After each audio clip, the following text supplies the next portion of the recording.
नमस्कार, मैं हूं प्रवीण गौतम। दोस्तों, वीडियो में बात करेंगे कि चुनाव आयोग ने किस हीरोइन पर एक्शन लिया है कि मजाक बन गया है।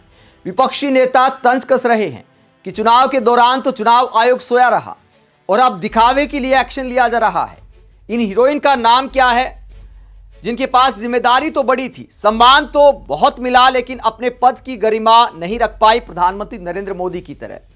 जिस तरह देश के प्रधानमंत्री चुनावी भाषण देते वक्त प्रधानमंत्री पद की गरिमा भूल जाते हैं, ये हीरोइन भी भूल गई और चुनाव आयोग ने इस पर एक्शन लिया है। क्या खबर सामने आई है? इनका नाम है नीतू चंद्रा। नीतू चंद्रा को क्या जिम्मेदारी दी गई थी? चुनाव आयोग ने अभिनय के क्षेत्र में इनके मान सम्मान को देखते हुए इनको बिहार चुनाव का ब्रांड एम्बेसडर बनाया था, लेकिन इसके बाद इन्होंने क्या किया कि चुनाव आयोग ने इन्हें पद से बर्खास्त कर दिया है, इन्हें हटा दिया है। क्यों हटाया गया है, खबर क्या निकलकर सामने आई है? चुनाव आयोग ने एक्ट्रेस नीतू चंद्रा पर बड़ी कार्रवाई करते हुए उन्हें बिहार चुनाव की ब्रांड एम्बेसडर की भूमिका से हटा दिया है। राजनीतिक बयानबाजी और सोशल मीडिया पर पक्षपातपूर्ण कमेंट्स को इस निर्णय की मुख्य वजह बताया गया है। नीतू चंद्रा को लेकर की खबर आगे क्या कहती है?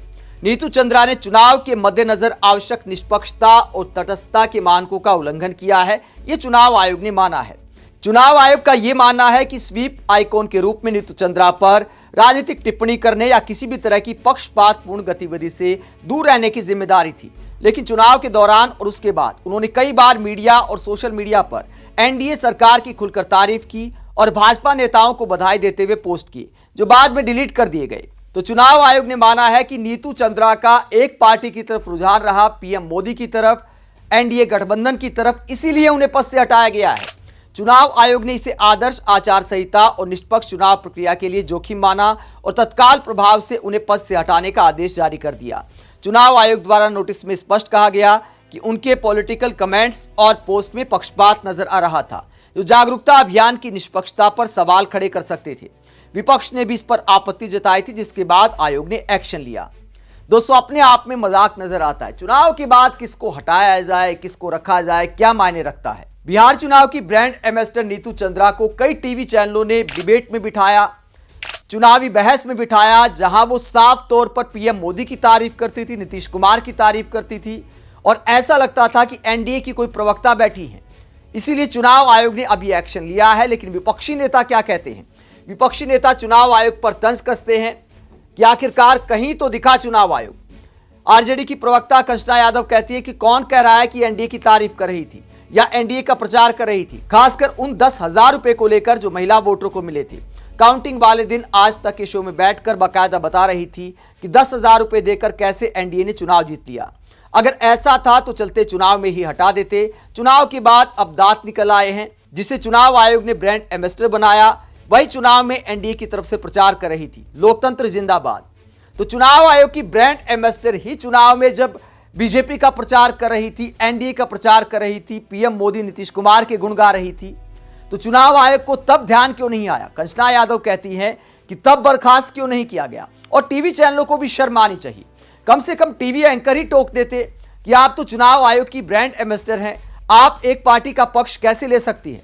लेकिन शायद एक पार्टी का पक्ष लेने के लिए टीवी चैनलों ने बिठाया होगा, क्योंकि एक तो एंकर हो जाते हैं, उसके बाद बीजेपी के प्रवक्ता, जेडीयू के प्रवक्ता, चिराग पासवान के प्रवक्ता और एक आध नीतू चंद्रा जैसे चेहरे आ जाते हैं, वो भी प्रवक्ता से कम नहीं होते।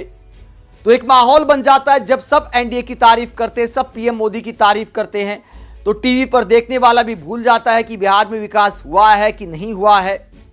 और एक माहौल तो बनता है, जब हर कोई गुणगान करता है तो माहौल बनता है और उसका असर चुनाव पर भी होता है। लेकिन चुनाव आयोग को अगर वाकई निष्पक्ष दिखना था तो फिर नीतू चंद्रा छोड़िए, देश के प्रधानमंत्री पर भी एक्शन बनता था। धर्म के नाम पर पीएम मोदी ने खुले वोट मांगे, राम मंदिर का जिक्र किया, कई मंदिरों के नाम गिनाए, राहुल गांधी को, तेजस्वी यादव को, तमाम विपक्षी नेताओं को धर्म के खिलाफ बताया और ये चुनाव आचार संहिता का उल्लंघन माना जाता है। चुनाव आचार संहिता में साफ लिखा है, ना तो आप धर्म के नाम पर वोट मांग सकते हैं, ना ही किसी नेता को धर्म के खिलाफ बताकर वोट मांग सकते हैं। लेकिन छठ मैया को पीएम मोदी ने बड़ा मुद्दा बना दिया, राहुल गांधी को छठ मैया के खिलाफ बता दिया, सनातन के खिलाफ बता दिया, तो यह भी चुनाव आचार संहिता का उल्लंघन था। लेकिन चुनाव आयोग ने आज तक प्रधानमंत्री को कोई नोटिस तक नहीं दिया है। लोकसभा चुनाव में जेपी नड्डा के नाम एक लव लेटर जरूर भेजा था कि अपने स्टार प्रचारक को समझाइए कि इस तरह की भाषा का इस्तेमाल ना करें। लेकिन पीएम मोदी के नाम कोई नोटिस नहीं दिया गया। बीजेपी के तमाम नेता तमाम राज्यों में चुनाव प्रचार में धर्म के नाम पर वोट मांगते हैं, उसके बावजूद चुनाव आयोग कोई एक्शन नहीं लेता। ऐसे में नीतू चंद्रा पर एक्शन लेकर चुनाव बीत जाने के बाद क्या ही किसी को हासिल होना है। आप चुनाव आयोग के इस एक्शन को लेकर क्या सोचते हैं? कमेंट बॉक्स में अपनी राय जरूर दें। साथ ही चैनल को सब्सक्राइब भी करें। नमस्कार।